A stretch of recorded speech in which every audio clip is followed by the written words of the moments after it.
Please like and subscribe to the channel if you find this video interesting. Enjoy watching the video. Ethan had always been a quiet observer, a 17-year-old wallflower in the vibrant garden of Northwood High. His world, however, revolved around one particular bloom, Sophia, the undisputed star of their graduating class. Sophia wasn't just beautiful, with her cascade of chestnut hair and eyes that sparkled with an almost otherworldly intelligence. She was brilliant, effortlessly acing every subject, leading the debate club to regional victories, and even volunteering at the local animal shelter.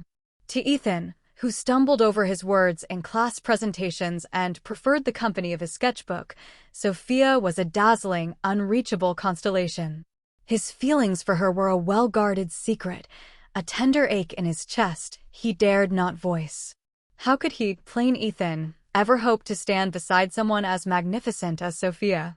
He'd practiced countless scenarios in his head, imagined poetic declarations, but every time he pictured her elegant smile and the potential for a polite, yet devastating, rejection, the words would die in his throat.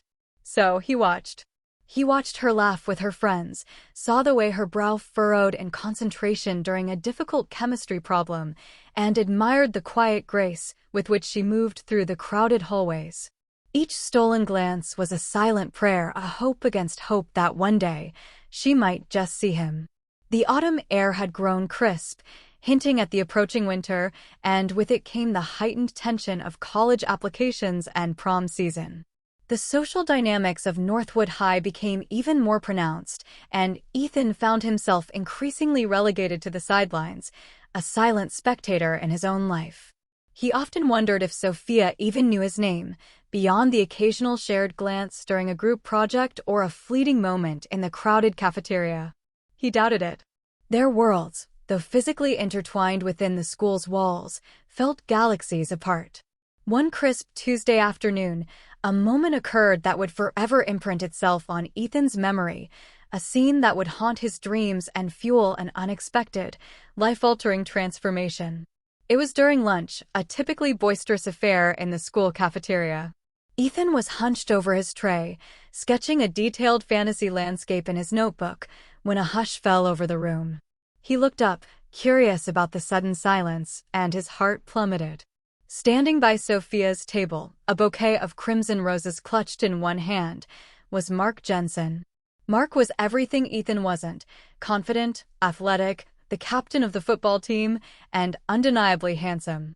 A collective gasp, then a flurry of excited whispers, rippled through the cafeteria. Mark, with a dazzling, practiced smile, knelt on one knee before Sophia.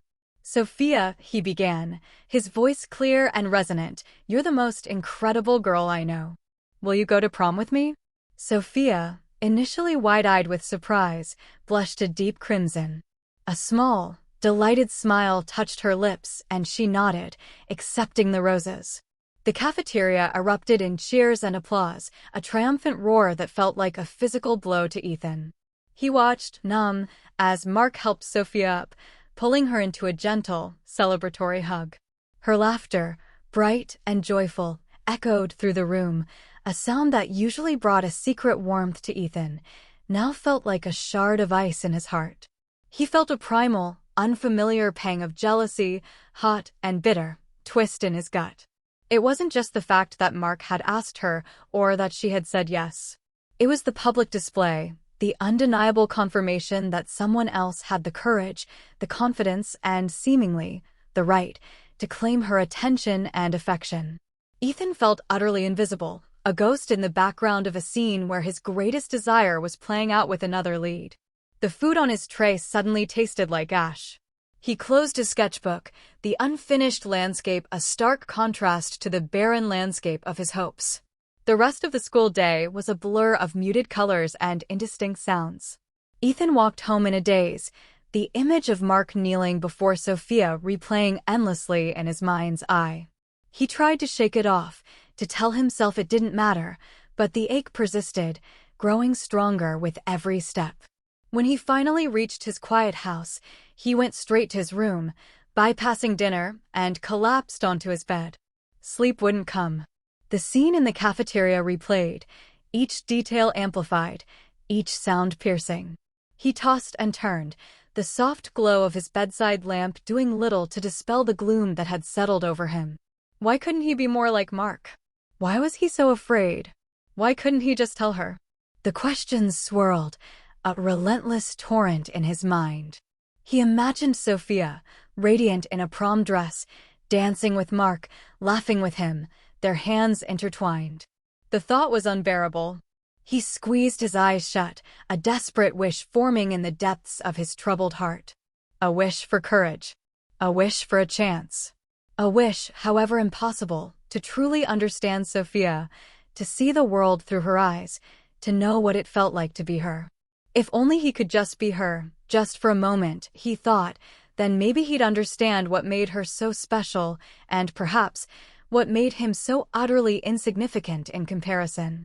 It was a childish, fantastical thought, born of pure, unadulterated longing and frustration. As the first sliver of dawn painted the sky a pale gray, Ethan finally drifted into an exhausted, fitful sleep, his last waking thought a silent, fervent plea to an unknown universe. He had no idea just how literally his wish would be granted, or how profoundly it would change everything.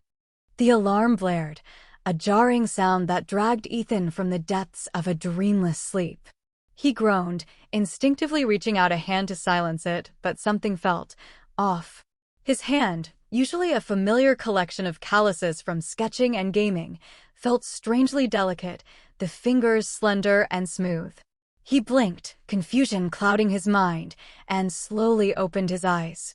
Instead of his usual faded superhero poster ceiling, he was staring up at a pastel pink ceiling, adorned with delicate fairy lights. His breath hitched. This wasn't his room. Panic began to prickle at the edges of his consciousness. He bolted upright, but the movement felt foreign, less clumsy, more fluid. And then he saw it. He wasn't in his usual oversized t-shirt and sweats. He was wearing silk pajamas, a soft, feminine design. His gaze darted to the vanity across the room, piled high with makeup and perfume bottles. Reflected in the mirror was not his own sleepy, tousled-haired face, but one startlingly, impossibly familiar. It was Sophia's face. Her chestnut hair, usually meticulously styled, was a beautiful mess around her shoulders. Her eyes, normally bright and alert, blinked back at him with a mixture of dazed confusion and growing terror. Her lips, full and naturally rosy, were slightly parted in a silent gasp. He reached a hand up, touching her cheek, then her hair, running his fingers over the delicate features. This was undeniably Sophia. He was Sophia. A scream tore through his throat, but it wasn't his voice. It was a high-pitched, undeniably feminine shriek, filled with raw shock. He clamped his hand over his mouth, the sound echoing in the surprisingly elegant room. This couldn't be happening. He scrambled out of bed, his legs feeling lighter, longer, than he remembered. He stumbled towards the full-length mirror, catching his reflection in its entirety. Sophia's slender frame stared back, clad in the silken pajamas. He turned, twisted, prodded at her body. It was real. The soft curves, the distinct lack of his usual scrawny physique, the feeling of a completely different center of gravity. He tried to pinch himself, hoping to wake up from this insane dream, but the sharp pain in her arm was undeniable. "No, no, no," he whispered, his voice still Sophia's, a melodic sound that felt utterly alien coming from him. "This is impossible. What happened?" Then a sudden, horrifying thought struck him. If he was Sophia, where was he? Where was Ethan? Was he still in his own body? Or had someone else woken up in it? The idea sent a fresh wave of nausea through him. A gentle knock at the door broke through his panicked internal monologue. "Sophia, honey? Are you awake? You're going to be late for school." It was a woman's voice, warm and maternal. Sophia's mother. He froze. He couldn't answer. What was he supposed to say? "Good morning, Mom. It's actually Ethan, and I seem to have swapped bodies with your daughter?" The absurdity of it made him want to laugh hysterically and cry simultaneously. "Sophia," the voice came again, a little closer this time. Ethan's mind raced. He had to act normal. He had to be Sophia. He cleared his throat, trying to mimic what he imagined Sophia's normal morning voice sounded like. "Why, yes, Mom. I'm just getting ready." His voice cracked slightly on the last word, but hopefully, her mother wouldn't notice. He heard footsteps retreat and let out a shaky breath. This was it. He was Sophia, and he had to go to school as Sophia. He had to navigate Sophia's life, her routine, her friends, her classes. And God help him, he had to deal with Mark Jensen, who was probably expecting to bask in the glow of Sophia's acceptance. He walked over to Sophia's closet, a vast expanse of clothes unlike anything he'd ever seen. Dresses, skirts, blouses, jeans in various cuts and colors. He usually just threw on the first clean t-shirt and jeans he found. Sophia's wardrobe was an intimidating array of choices. He finally settled on a pair of dark jeans, a soft, fitted sweater, and some stylish ankle boots. Getting dressed felt awkward and unfamiliar, the fabric clinging in new places, the zipper on the jeans a particular challenge. He felt like a toddler trying to operate complex machinery. Next, the bathroom. Sophia's bathroom was equally impressive, filled with an array of skincare products, hair tools, and makeup. He looked at the foundation, the mascara, the eyeshadow palettes, and felt a surge of pure dread. He barely knew how to brush his own hair, let alone style Sophia's magnificent mane or apply makeup with any finesse. He opted for a quick brush through her hair, leaving it in its natural waves, and a splash of water on her face. He hoped Sophia's natural beauty would carry him through. As he descended the stairs, he tried to remember how Sophia usually walked, how she carried herself. He mimicked what he thought was her confident stride, though inside, he felt like a terrified fawn. Sophia's mother, a warm-faced woman with a kind smile, greeted him in the kitchen. "Good morning, sweetie. You look a little pale today. Are you feeling all right?"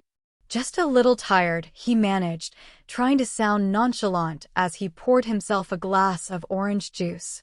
He was suddenly acutely aware of her mother's gaze, scrutinizing him. He tried to remember how Sophia typically interacted with her mother. Was she affectionate? Reserved? He felt completely out of his depth. He quickly finished his breakfast, eager to escape the house and the constant threat of discovery. "I should get going, Mom. Don't want to be late." "All right, dear. Have a good day. And tell Mark I said hello," she chirped. Ethan nearly choked on his juice. Right. Mark.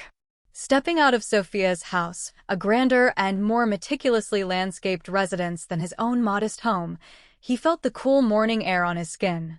He realized he didn't have his backpack. He didn't have Sophia's backpack. He mentally slapped himself. He rushed back inside, found a stylish leather backpack, and rummaged through it.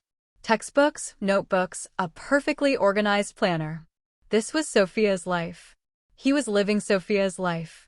And he had no idea how to do it. As he walked toward school, every sensation was heightened. The way his hair swung around his shoulders, the feel of the sunlight on his new skin, the curious glances from other students who usually ignored him. He even noticed the subtle scent of Sophia's perfume, a light floral fragrance that clung to him. His heart pounded with a mixture of fear and a strange, nascent excitement. This was a nightmare, but it was also an opportunity. A chance to be close to Sophia in a way he never could have imagined. A chance to understand her world, her challenges, her triumphs. And maybe, just maybe, a chance to finally show her, from the inside out, the person he really was. But first, he had to survive the school day without blowing his cover. The school hallways, once a familiar backdrop to Ethan's invisible existence, now felt like a gauntlet. Every face seemed to turn towards him, her. He felt the weight of countless gazes, the whispers that followed Sophia, the overt admiration from boys, and the occasional envious glance from girls. It was overwhelming. He, who usually navigated the school like a ghost, was now the center of attention, and it was utterly terrifying. His first hurdle was Sophia's locker. He stared at the combination lock, a cold sweat breaking out on his brow. He didn't know the combination. Panic flared. What was Sophia's combination? Was it her birthday? Her dog's birthday? He mentally cursed himself for not considering this vital detail. Just as he was about to give up, a familiar voice, thick with concern, broke through his dread. "Soph? Everything okay? You look a little lost." Ethan turned to see Maya, Sophia's best friend, a vivacious girl with a quick smile and an even quicker wit. Maya was already rummaging through her own locker. "Oh, yeah, Maya," he stammered, trying to mimic Sophia's usual calm demeanor. "Just spacing out. What was my locker combination again? My brain's a total blank." He tried to make it sound like a playful forgetfulness, not a desperate plea. Maya laughed, shaking her head. "You always do this when you're stressed about tests. It's December 24th, 36, silly. Your grandmother's birthday, remember? Right?" "Of course." Ethan forced a laugh, relief washing over him. He quickly punched in the numbers, and the locker clicked open. Inside, it was impeccably organized, unlike his own chaotic locker. Textbooks stacked neatly, a small mirror, a compact emergency kit. It was quintessentially Sophia. So Maya began, leaning against the adjacent lockers, a knowing smirk on her face. "Big news yesterday, huh? Mark Jensen, wow. You two are adorable. So, what are you wearing to prom?" Ethan's heart sank. Prom. Mark. He had completely forgotten about the elephant in the room.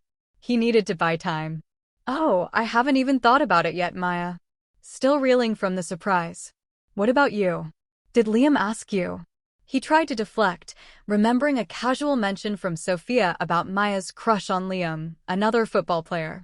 Maya's face brightened, and she immediately launched into a detailed account of Liam's awkward but sweet proposal, completely forgetting about Sophia's, his own.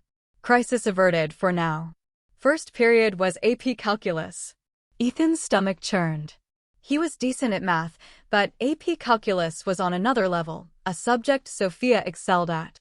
He sat in Sophia's usual seat, front row, center, and tried to concentrate as the teacher, Mr. Harrison, launched into a complex lesson on derivatives. He tried to follow along, but the equations on the board seemed to swim before his eyes. Sophia always understood the stuff, effortlessly answering Mr. Harrison's questions. He felt a bead of sweat trickle down his temple.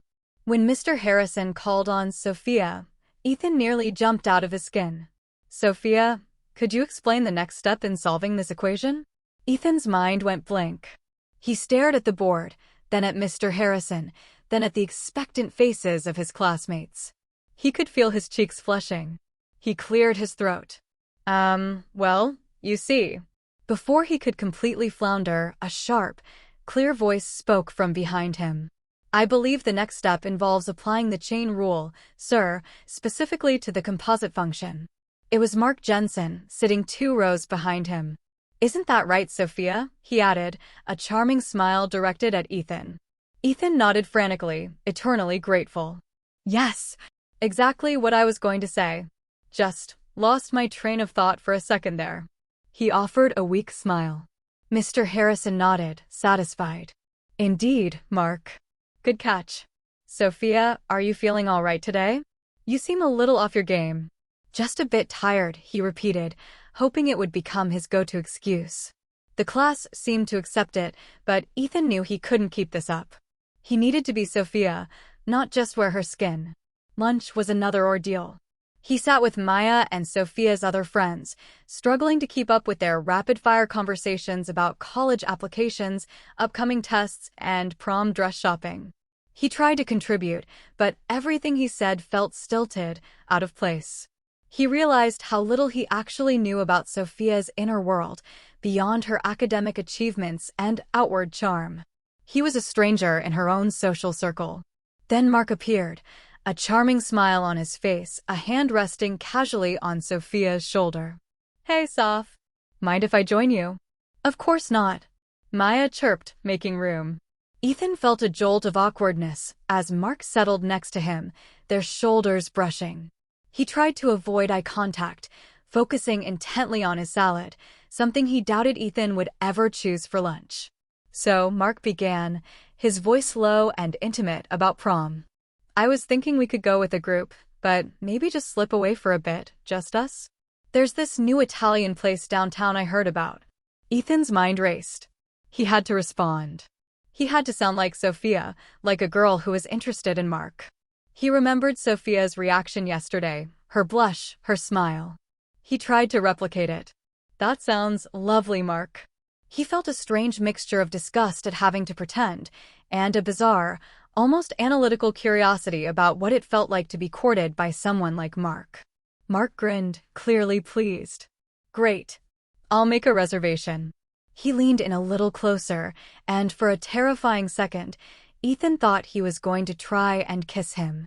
He flinched imperceptibly, leaning back slightly, but Mark just whispered, "You look really pretty today, sophomore." Ethan felt his cheeks flush, a genuine blush this time, but born of discomfort, not flattered affection. He just managed a small, tight smile. The rest of the day continued in a similar vein. He struggled in chemistry, fumbled through a literary analysis in English, and barely managed to hold his own in Spanish. He realized Sophia's effortless brilliance was the result of immense hard work and genuine intellectual curiosity, not just innate talent. He was seeing her life, her achievements, her challenges, from a completely new perspective. He was exhausted, both mentally and emotionally. As the final bell rang, Ethan felt a profound sense of relief. He had survived. Barely. But he had also learned something crucial. Being Sophia wasn't just about looking like her, it was about living her life, carrying her responsibilities, and facing her expectations. And it was a lot harder than he had ever imagined. He now understood, in a way he never could have before, the pressure that came with being perfect Sophia. He wondered, with a sudden pang of longing, what his own body was doing. Was it as confused and overwhelmed as he was? And what would he do when he eventually switched back? If he ever switched back. The first few days in Sophia's body were a blur of awkward social interactions, academic struggles, and a constant, low-grade panic. Ethan was perpetually on edge, terrified of saying the wrong thing, of revealing his true identity. He found himself retreating into Sophia's room every evening, exhausted and overwhelmed, staring at her reflection in the mirror, trying to reconcile the familiar face with the utterly alien person inhabiting it. One evening, after another harrowing day of pretending to be brilliant in class and charming with Mark, Ethan collapsed onto Sophia's bed, pulling out her laptop. He knew he shouldn't snoop, but a desperate curiosity gnawed at him. He needed to understand her, truly understand the person he was pretending to be. He found her meticulously organized files. Academic papers, perfectly formatted. Presentations for the debate club, each slide a masterpiece of research and eloquence. He opened a folder labeled Journal. His heart pounded as he clicked on the first entry. October 17th. Another day, another wave of expectations. Everyone sees perfect Sophia, but sometimes I just want to scream. Another A on the chemistry test, another compliment from Mr. Harrison. It's supposed to feel good, right? But it just feels like more pressure. Mark asked me to prom. He's sweet and handsome and exactly what everyone expects me to say yes to. I did. But why do I feel so empty? Like I'm just going through the motions. Ethan felt a jolt. Empty? Sophia? He'd always imagined her life as a continuous stream of triumphs and happiness. He scrolled further. October 22nd. College applications are suffocating. Everyone has an opinion on where I should go, what I should study. You're so smart, Sophia. You could go anywhere. Yeah, I know. But what do I want? Sometimes I just want to draw. Or read a silly fantasy novel without analyzing its sociological implications. Is that wrong? Is it wrong to just want to be normal? Draw? Fantasy novels? Ethan's eyes widened.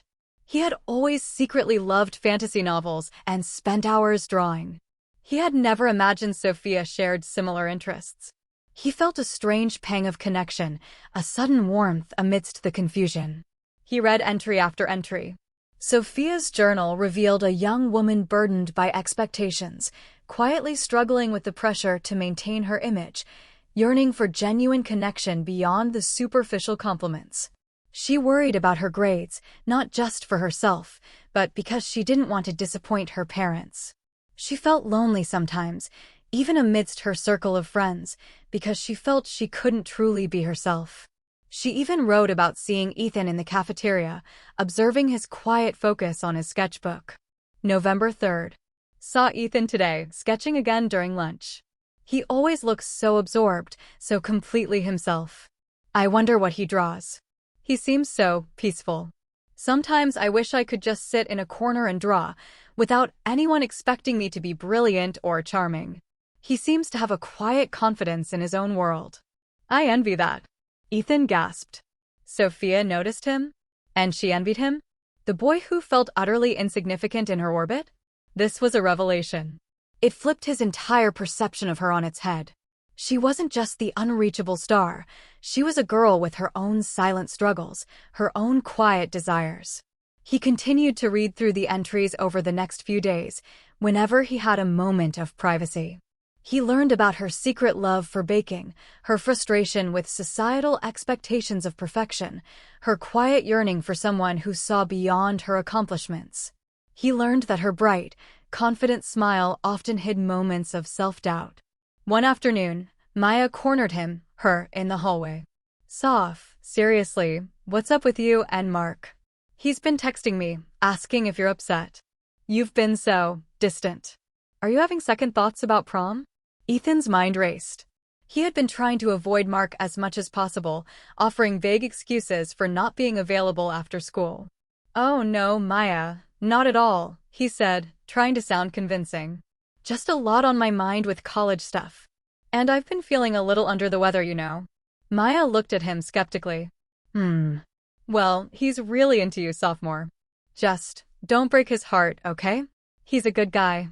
Ethan mumbled a non-committal response, feeling a knot tighten in his stomach. He didn't want to hurt anyone, especially not Mark, who, from Sophia's perspective, was genuinely kind and well-meaning.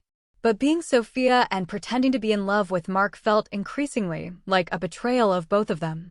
Later that day, he found himself in Sophia's art class, a subject he had only just discovered she took, hidden away in her schedule. He sat down at an easel, staring at the blank canvas. The teacher, Ms. Jenkins, a gentle, encouraging woman, walked by. Sophia, I haven't seen you this quiet in here before.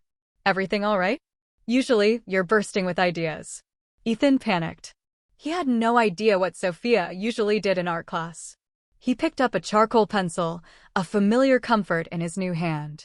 Just trying a new approach, Ms. Jenkins, he said, surprising himself with a sudden burst of inspiration. He began to draw, not Sophia's usual precise, academic still lives, but something from his own heart, a fantastical creature, a winged beast with intricate scales and piercing eyes, a scene from one of his beloved fantasy novels. He became completely absorbed, the charcoal flowing effortlessly across the paper. For the first time since the switch, he felt a moment of genuine peace, a flicker of his true self breaking through Sophia's exterior. When he looked up, Miss Jenkins was standing beside him, a look of genuine surprise and admiration on her face. Sophia, she said softly, this is incredible. I've never seen you draw like this. It's so imaginative. So raw. Where did this come from? Ethan felt a surge of pride, a feeling he hadn't experienced since inhabiting Sophia's body. Just something I've had in my head, he mumbled, a genuine smile gracing Sophia's lips. Miss Jenkins nodded slowly. Sometimes, the best art comes from within, from places we don't always show to the world. Keep exploring this, Sophia. It's beautiful. As he walked home that day, a strange thought coalesced in Ethan's mind. He was living Sophia's life, seeing her struggles, understanding her pressures. But he was also, inadvertently, leaving traces of himself in her world.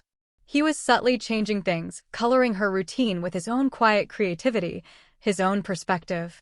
And for the first time, he felt a glimmer of hope that this bizarre, terrifying body swap might actually be leading somewhere profound. He was not just in Sophia's shoes. He was starting to understand the path she walked, and perhaps, even showing her a new one. Days turned into a week, then two. Ethan's initial panic had subsided, replaced by a strange, almost comfortable routine. He was still terrible at AP calculus, but he'd managed to find workarounds, subtly asking Maya for help or claiming brain fog to avoid direct questions. He'd also started spending more time in the art room, creating pieces that were decidedly not Sophia's usual style, but were earning him her unexpected praise from Ms. Jenkins. The journal continued to be his lifeline, his window into Sophia's true self. He learned more about her anxieties, her dreams, her family dynamics. He discovered she secretly yearned to travel, not just to academic conferences, but to wild, untamed places. He also noticed a recurring theme, a longing for someone to see her, the real her, beneath the veneer of perfection. One afternoon, while rummaging through Sophia's desk for a specific textbook, he stumbled upon a small, leather-bound diary tucked away at the bottom of a drawer. It looked older, more personal than the laptop journal. He hesitated, a pang of guilt hitting him. This felt like a deeper invasion of privacy. But curiosity, as always, won out. He opened it to a random page. It was filled with elegant, looping handwriting, detailing her childhood dreams, her first crush, not Mark, and a recurring fascination with a particular myth, the story of two souls swapped by a mischievous spirit, destined to understand each other before returning to their own bodies. December 12th entry from years ago. Sometimes I wish I could just escape. Be someone else. Even just for a day. See what it's like to not be Sophia, the one everyone expects everything from. I read that old folktale again, the one about the body swap. Imagine if that really happened. What would it be like to literally walk in someone else's shoes? Would it help me understand myself better? Or them? It sounds terrifying and exhilarating all at once. Ethan felt a shiver run down his spine. This wasn't just a coincidence. This was a direct echo of his own desperate wish on the night of the proposal. Had his wish somehow manifested this ancient magic? Was Sophia's own latent desire for such a switch connected to what had happened? The thought was both terrifying and strangely comforting. It meant this wasn't just a random accident. It was a shared, albeit subconscious, yearning. He also found a crumpled note tucked into the diary. It was a crude, but heartfelt, drawing of a small, fluffy cat. On the back, in childish handwriting, it read, "For Sophia, from Ethan. I found your lost cat." Ethan remembered the day. He had been about 10, a shy kid who loved animals. He'd found a tiny, terrified kitten tangled in a bush near Sophia's house, and remembering her family's lost cat flyers, he'd bravely approached her doorstep to return it. Sophia, even then, had been graceful and kind, thanking him profusely. He'd promptly retreated, blushing, convinced she wouldn't remember. But she had kept his childish drawing. A warmth spread through Ethan's chest. Sophia remembered. She remembered him. And she had kept his drawing. This wasn't just a crush from afar anymore. There was a history, however small, however unnoticed by him, that existed between them. Meanwhile, his interactions with Mark were becoming increasingly strained. Ethan, as Sophia, found it harder and harder to feign interest. He was polite, but his heart wasn't in it. Mark, sensing the distance, grew more insistent, even a little confused. "Soph," Mark said one afternoon, catching him after school, "are you mad at me? You've been so quiet lately. It's almost like you're a different person." He tried to put an arm around her, but Ethan subtly sidestepped him. "No, Mark, not at all," he said, trying to infuse Sophia's voice with more warmth than he felt. "Just a lot going on. College pressure, you know how it is." "I get it," Mark said, a touch of frustration in his voice. "But prom is coming up soon. We need to figure out colors and dinner plans. Can we just talk? Really talk?" Ethan felt a wave of guilt. He knew he was leading Mark on unintentionally. But what could he say? "I'm actually a 17-year-old boy named Ethan, and I'm just trying to figure out how to stop pretending to be your girlfriend?" Impossible. He knew he couldn't keep this up indefinitely. He had to find a way back. But a strange part of him, a part that was learning to appreciate Sophia's perspective, wasn't quite ready to let go. He was learning so much. He was also beginning to notice the subtle differences in how people treated him. As Ethan, he was largely ignored. As Sophia, doors opened, people listened, and compliments flowed freely. It was a fascinating, and at times unsettling, insight into the privilege that came with beauty and perceived intelligence. He also noticed the darker side, the subtle pressures, the judgments, the feeling of constantly being under a microscope. He was seeing the full, complex spectrum of Sophia's world. He found himself thinking about the real Sophia, wherever she was, in his body. Was she as overwhelmed as he was? Was she learning anything about him? He hoped she was okay. And he hoped she wasn't making too much of a mess of his own, less complicated life. One evening, staring at his reflection in Sophia's mirror, he saw a subtle shift. It wasn't just Sophia's face anymore. There was a glint in her eyes, a certain thoughtful expression that felt undeniably him. He was beginning to merge with her, to find a balance between her essence and his own. He was becoming a unique blend of Ethan and Sophia, learning to navigate the world with a new sense of empathy and understanding. He was, in a strange way, becoming a better version of himself, shaped by the experience of walking in Sophia's shoes.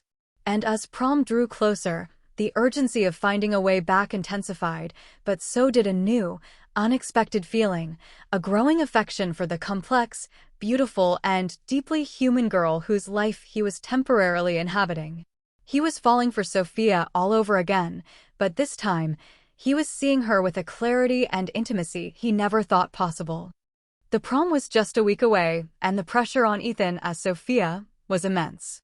Maya was buzzing with excitement, constantly talking about dresses, decorations, and dinner reservations. Mark was even more attentive, showering her, with small gifts and eager texts. Ethan felt like a fraud, his discomfort growing with each passing day. He knew he couldn't go to prom with Mark, not as Sophia. It would be a cruel lie. He knew he had to address the Mark situation, but how? He couldn't just tell Mark the truth. He spent countless hours agonizing over it, feeling a deep sense of responsibility towards Sophia's life and relationships.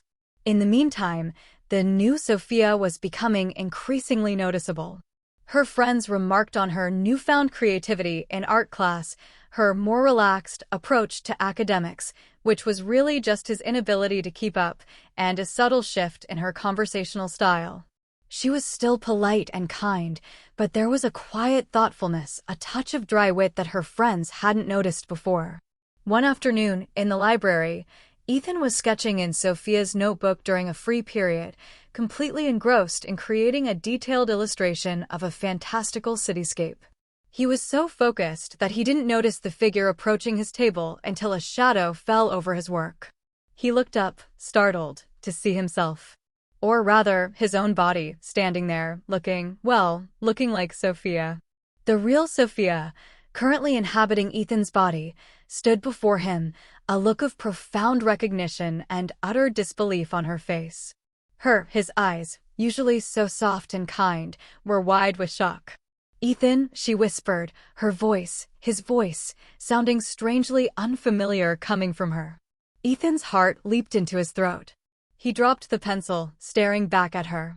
"Sophia," he managed, his voice a shaky whisper, Sophia's voice, full of emotion. They just stared at each other for a long, silent moment, the bustling library fading into a distant hum. The impossible had happened. They were face to face, in each other's bodies. Sophia, in Ethan's body, recovered first. She pulled up a chair and sat down opposite him, her expression a mix of awe and a nascent understanding. "So, it's really you," she said, his voice trembling slightly. "I thought I was losing my mind." "Me too," Ethan replied, "every single day." "The journal," she said, a small, knowing smile playing on his lips. "I read it." "Your journal. You actually kept one. And the drawing." Ethan felt a blush creep up Sophia's neck. You read it?" "Every word," she confirmed. "And I found your sketchbooks. In your room. They're amazing, Ethan. Truly." She looked at the drawing he'd just been working on. "This is incredible." A wave of relief, so profound it almost made him weep, washed over Ethan. She knew. She understood. And she wasn't angry or disgusted or terrified. She was understanding. I I didn't know you drew, he said, genuinely surprised. Not like you do, she replied, but I always wanted to. I just never made time with everything else. And the expectations. A shadow passed over his face. They spent the next hour in hushed conversation, exchanging their experiences. Sophia, in Ethan's body, had also struggled. She found his classes incredibly easy, breezing through them with barely any effort. But she was overwhelmed by his quietness, his invisibility. She had felt a strange loneliness, even though the pressure was off. I realized how much of your life is unnoticed, Ethan, she said, looking down at her hands. People just don't see you. And you're so talented. Your art is phenomenal. Why don't you share it? I'm shy, he admitted, looking at the familiar form of his own body. And I thought no one would care. I care, she said, looking her, directly in the eyes. And I think a lot of other people would too. You have a unique perspective. She also told him about her struggles with his social circle, or lack thereof. Your friends are very intense about video games, she said, a hint of amusement in his voice. But they're loyal. And you're a good friend to them. He learned that she had also been trying to maintain his routine, but found it difficult to engage with his usual pastimes. She had, however, quietly started leaving little motivational notes for his family and even helped his younger sister with a difficult math problem, something Ethan usually avoided. Then came the elephant in the room, Mark. Sophia, about Mark, Ethan began, his voice laced with guilt. I'm so sorry. I didn't know what to do. I've been trying to avoid him, but he keeps pushing for prom. Sophia, in Ethan's body, sighed. I know. He texted me too, asking if I was okay. He's confused. And I've been thinking about it a lot. Being you, Ethan, helped me see things clearly. Mark is a good guy, but he's not my guy. Not truly. He likes the idea of Sophia, the perfect girl. Not the girl who secretly wants to draw fantasy creatures and eat ice cream for dinner. She looked at him with a surprising vulnerability. I think I need to tell him. About us. About it not working out. Ethan felt a surge of respect and relief. Are you sure? I don't want to mess up your life. You haven't messed up my life, Ethan, she said, a soft smile on his face. You've opened my eyes. To a lot of things. To what I really want. And to you. The last two words hung in the air, potent and unspoken. They looked at each other, one in Sophia's body, the other in Ethan's, but seeing beyond the physical form, seeing the souls within. An undeniable connection, forged in the most extraordinary circumstances, had begun to blossom. The quiet observer and the dazzling star had found common ground, not in shared superficialities, but in the depths of their shared humanity and the unexpected journey they were both on. The revelation of their shared predicament and their subsequent, hushed conversation in the library had brought a profound shift. The initial terror was replaced by a strange sense of camaraderie and an unexpected intimacy. They began to meet secretly in quiet corners of the library, after school, or in a secluded park, exchanging notes and updates on each other's lives. During these meetings, they discussed how to navigate their respective existences and, more importantly, how to get back into their own bodies. They scoured ancient texts, online forums, and even consulted a quirky local librarian who specialized in folklore, but found no definitive answers about body swapping. The legends Sophia had read only spoke of the swap happening to teach them a lesson they felt they were quickly learning. The prom, however, loomed large. Sophia, in Ethan's body, looked at her, with a determined expression. We have to break it off with Mark, Ethan. It's not fair to him, and it's certainly not fair to me. Ethan, still hesitant, nodded. I know. But how do we do it without hurting him too much? Or making Sophia look like the bad guy? I've been thinking about it, Sophia said, his brow furrowed in thought. You, as Sophia, should tell him that you've realized you need to focus on college and that you're not ready for a serious relationship right now. Make it clear that it's not about him, but about your own future. He respects ambition. It was a risky plan, but it was the best they had. The next day after school, Ethan, as Sophia, met Mark at their usual coffee shop. His heart pounded, a mixture of nerves and a strange empathy for Mark, who he now knew was genuinely fond of Sophia. "Mark," Ethan began, Sophia's voice soft but firm, "we need to talk." Mark's easy smile faltered. He sensed the shift. "What's wrong, Soph?" Ethan took a deep breath. "Mark, you're a wonderful guy. Really. And I truly appreciate you asking me to prom. But I've been doing a lot of thinking lately, especially with college applications and everything." He tried to channel Sophia's intellectual earnestness. "I've realized that I need to dedicate all my focus to my academic future right now. A relationship, especially leading up to prom, would just be too much of a distraction for me." Mark listened, his expression slowly changing from confusion to disappointment, then finally to understanding. "So, you're breaking up with me?" he asked, his voice low.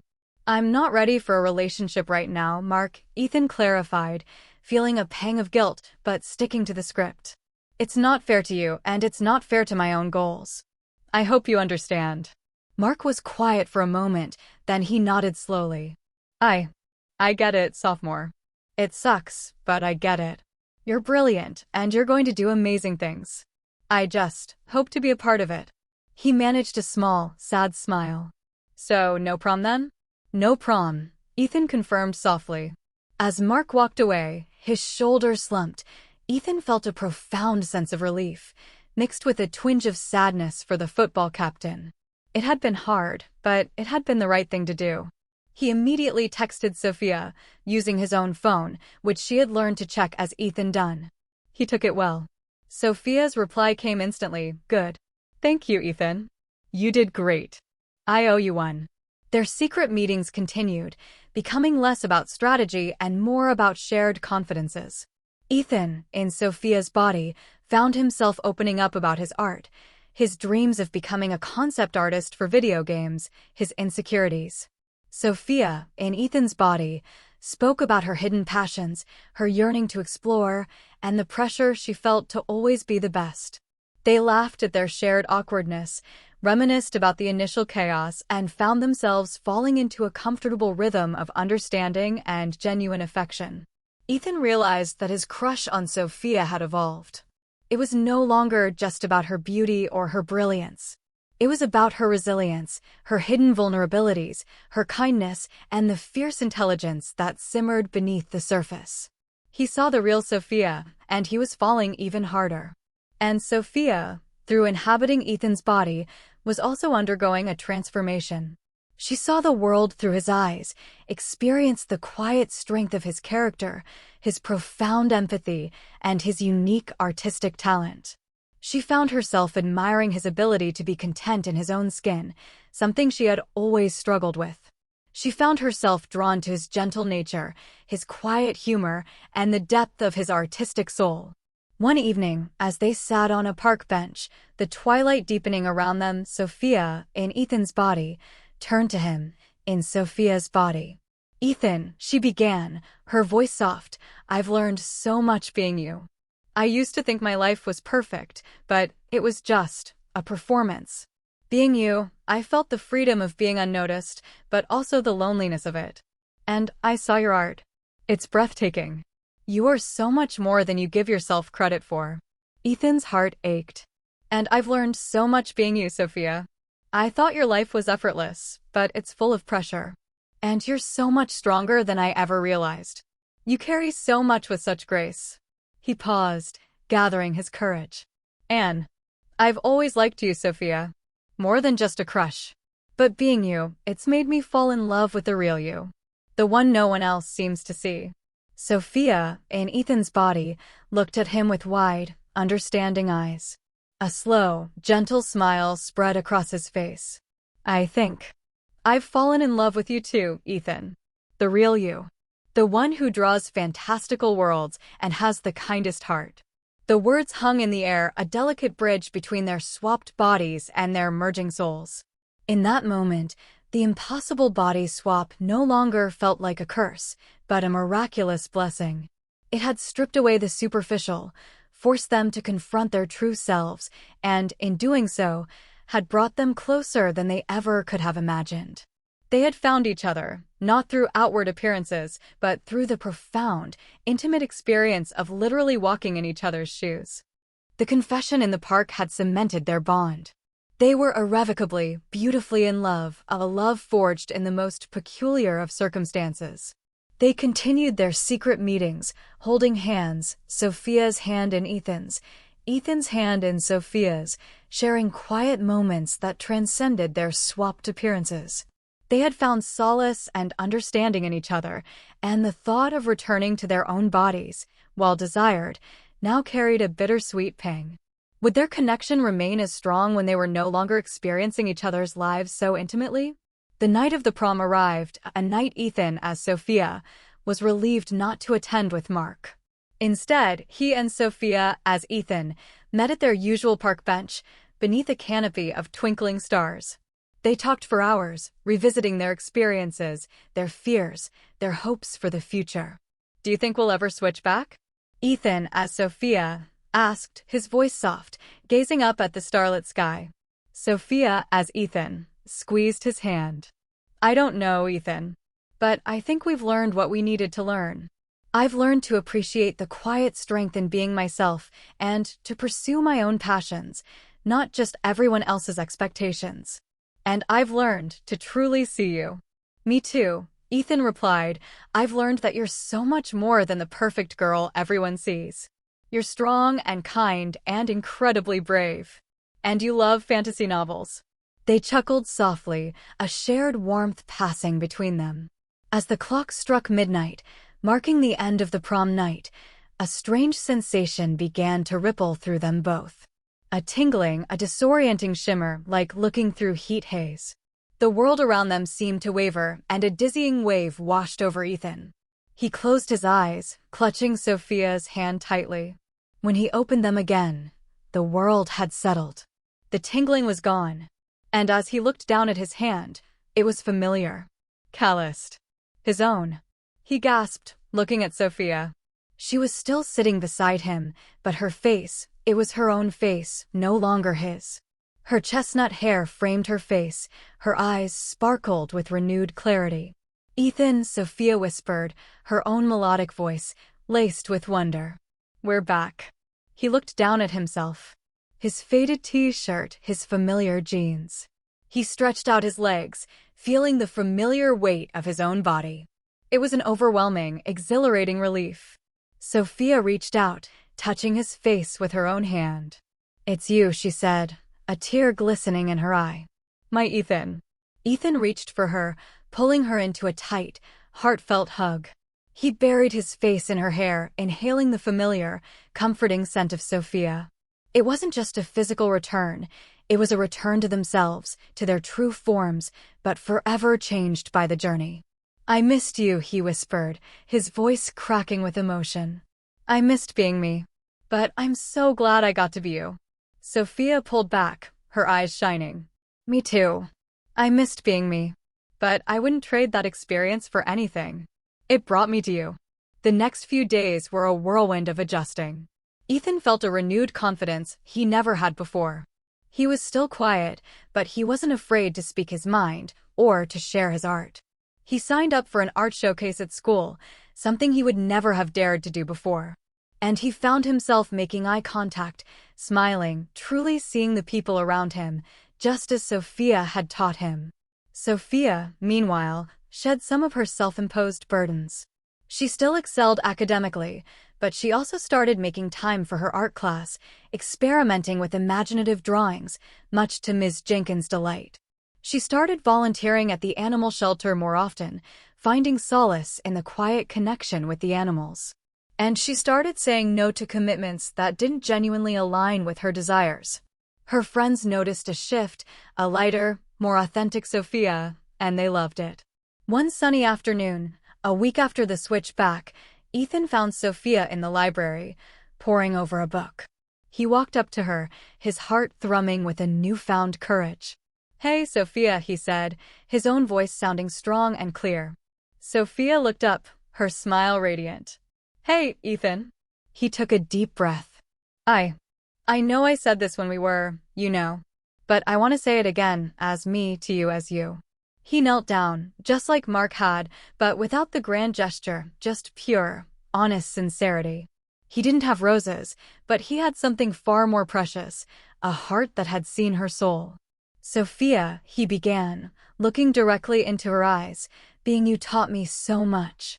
It taught me about strength, about vulnerability, about living up to expectations, and about the courage to be yourself.